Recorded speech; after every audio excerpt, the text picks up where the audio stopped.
Dear friends, welcome to Parada Educational Web. We have an interesting modal auxiliary, would rather, to discuss now. वर्तमान आम would rather discussion करने पूर्वर ये वाक्य गुड़ी को आम निरीक्षण करवा. Deeply we observe these sentences. आम देखा जे कि यही जो वाक्य रे क्रिया गुड़िक व्यवहार कराउछि गोटाए गोटाए जगार क्रियाटी बेस फॉर्म रे मूल रूप रे रहुछि अन्य केतेक जगार कि पास्ट टेंस को चेंजेस टू पास्ट टेंस अतीत काल को परिवर्तन होइछि. ताले एमिति काहींकी हुए गोटाए गोटाए जगार प्रेजेंट टेंस लागला बेले अन्य क्षेत्र रे अतीत काल को काहींकी जाए. पुणी आम देखा जे कि when to use such form यही फॉर्मटी केते बेले व्यवहार हुए आउ जेते बेले व्यवहार हुए when it is used how we write then आमे ताकू केमिति लिखिबा व्हाट आर द सिचुएशंस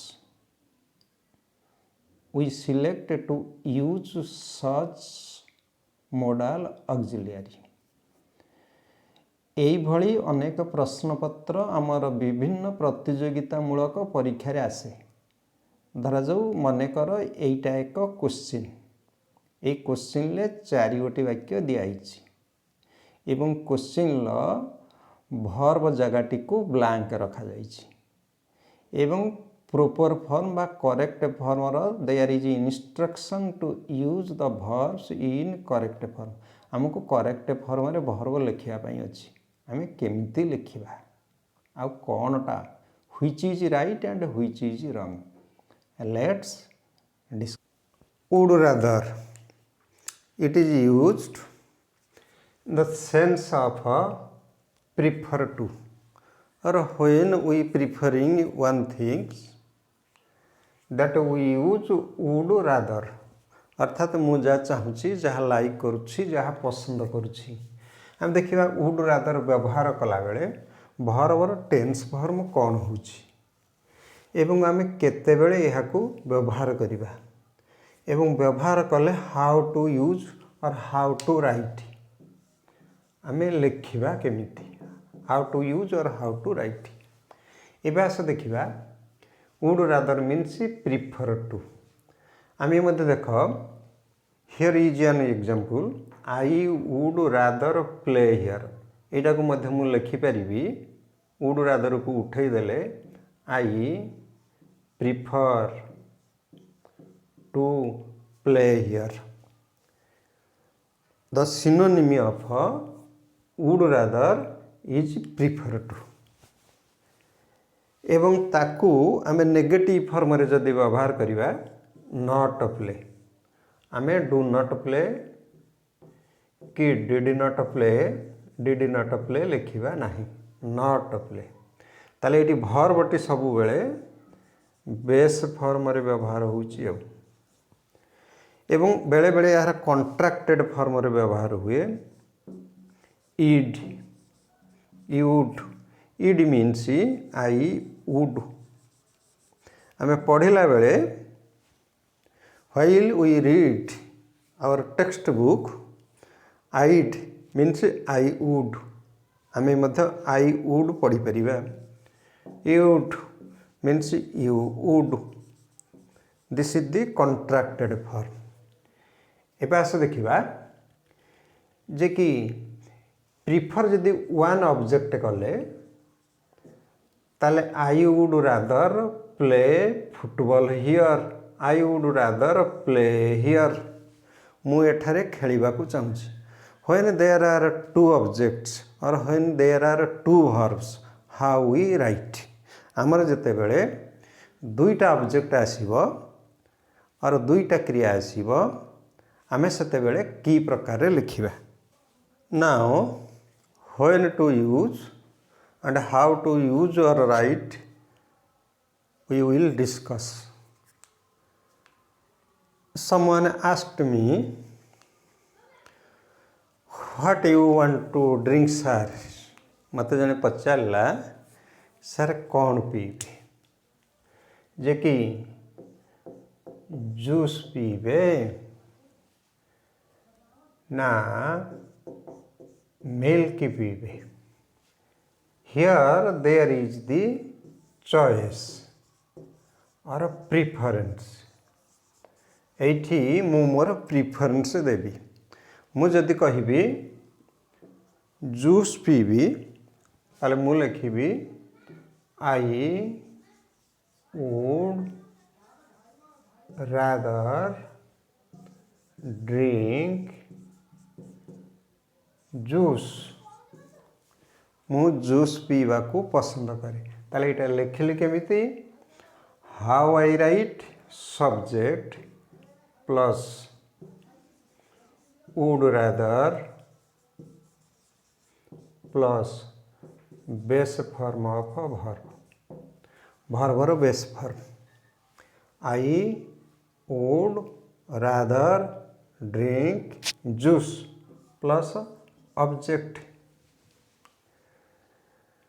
जदि मु कहिबी मु जूस ठारू मिल्क पीवा को अधिक पसंद करे ताला I may write I would rather drink milk then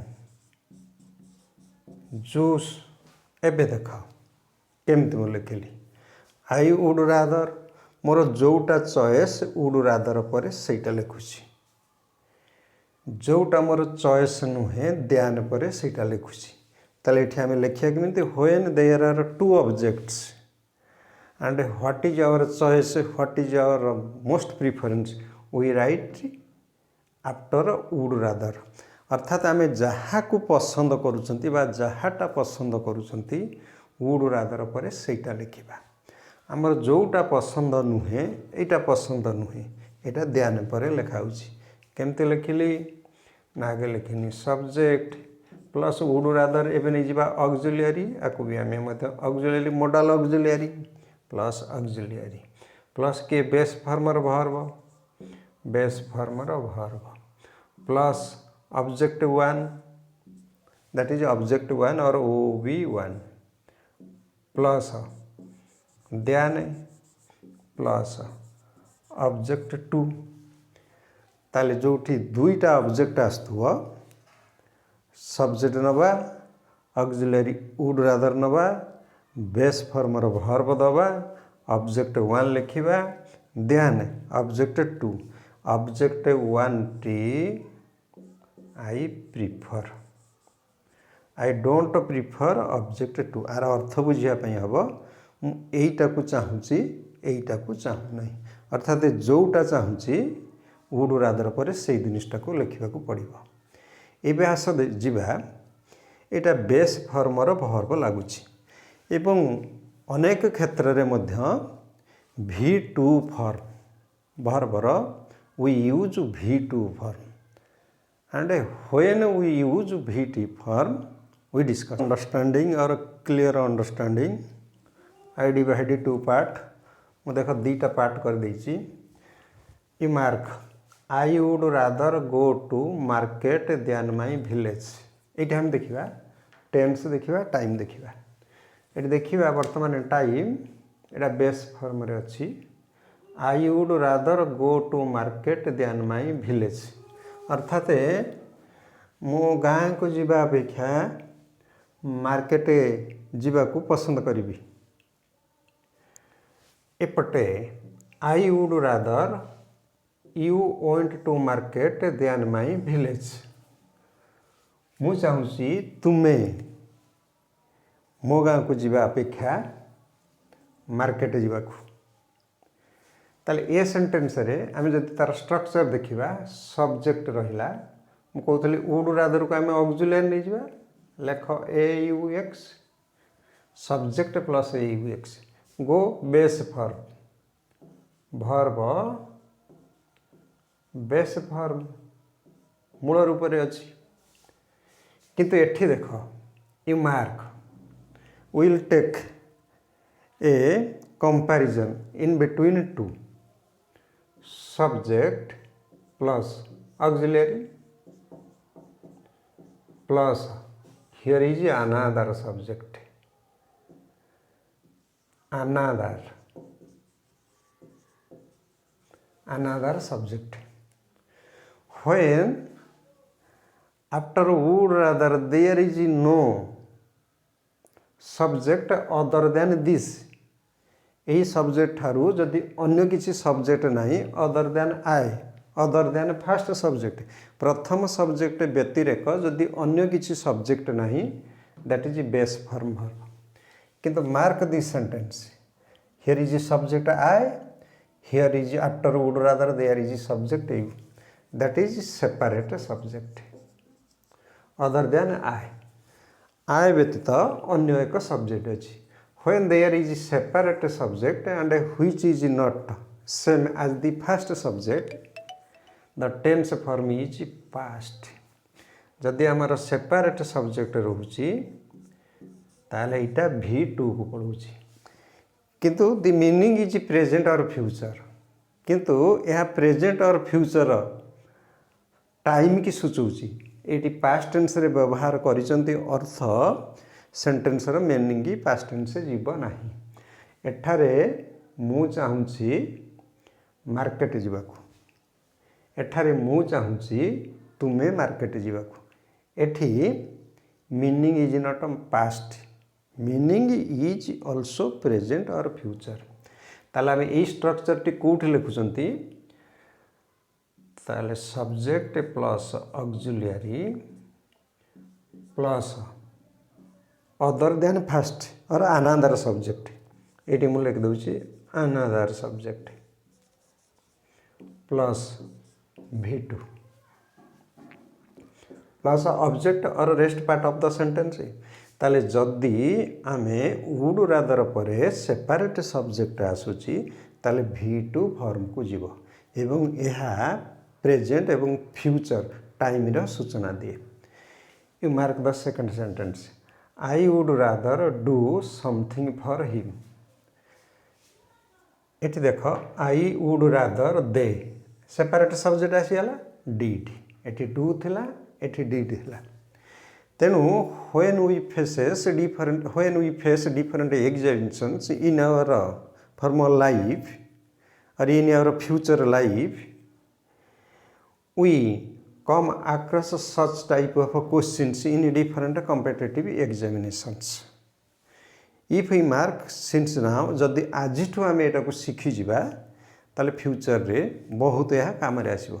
So I like you should stay connected with our channel because our channel will try to help in every situations and it will create some videos which is only based on your preference.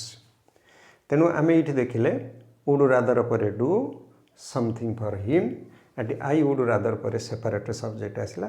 तेणु past tense जाए एवं अधिक अन्य कि क्षेत्र में यहाँ बेले बेले पास्ट परफेक्ट रे व्यवहार हुए. धर जो हाड डन समथिंग फॉर हिम एमिति थिले कौन हम, एमिति थिले एठी time past, tense past perfect, time होची पास्ट. एठी टेंस होची पास्ट किंतु टाइम होची प्रेजेंट और future. You mark this type of structure in your writing, in your expression, in your speaking. As a result, you will be able to make your language store very vast.